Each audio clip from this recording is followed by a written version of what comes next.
Bonjour. Nous avons organisé ce matin une table ronde sur la thématique des Chinois dans l'hôtellerie. Alors en fait, cette thématique tient sur trois sujets principaux. Un, la taille de la Chine dans le monde au travers de sa population, de sa capacité d'investissement et de son développement.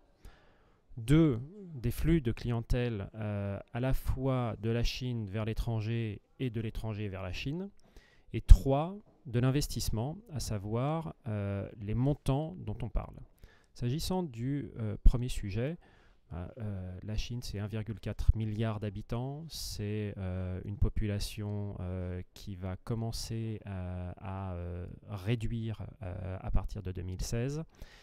C'est une capacité financière absolument colossale et en pouvoir d'achat quasiment la première économie mondiale.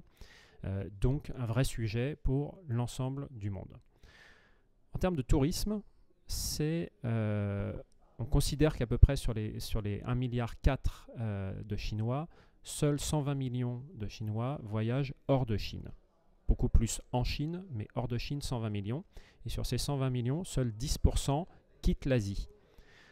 Ce qui veut dire qu'on est au balbutiement de la tendance que l'on va voir dans ce tourisme et que la clientèle chinoise ne va faire que progresser dans les années qui viennent et va nécessiter des capacités pour pouvoir l'accueillir et des produits pour pouvoir répondre à ces attentes qui sont tout de même un tout petit peu spécifiques comme n'importe quelle nationalité à travers le monde. Partant de ce principe-là, les échanges qui ont eu lieu ce matin ont fait ressortir le besoin d'avoir des bouilloires dans les chambres, d'avoir quelques mots de chinois, d'avoir des attentions particulières, un choix de thé, ce qui peut paraître très basique, mais la réalité c'est que ces petites attentions font toute la différence et la clientèle chinoise y est sensible. Enfin, en termes d'investissement, il faut se rappeler que l'investissement chinois à travers le monde dans l'hôtellerie en 2011, c'était à peine 150 millions de dollars. Aujourd'hui, à fin 2015, on était à 5 milliards et cumulé depuis le début de l'année 2016, on dépasse déjà les 7 milliards sur un total investi l'année dernière de 85 milliards. Donc on est sur des montants qui sont colossaux, un intérêt naturel des Chinois pour cette industrie, et cette industrie a la spécificité de ne pas être délocalisable.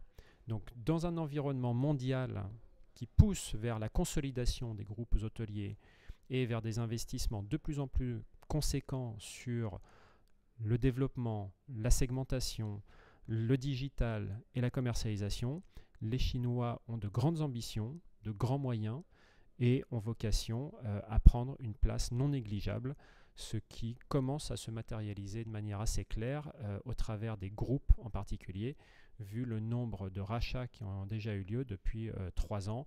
Je ne citerai que Club Med, Louvre Hôtel, prise de participation chez NH Hotels, chez Residor, Accor, Pierre et Vacances, Compagnie des Alpes. Donc on a un vrai sujet et des investisseurs chinois qui seront présents.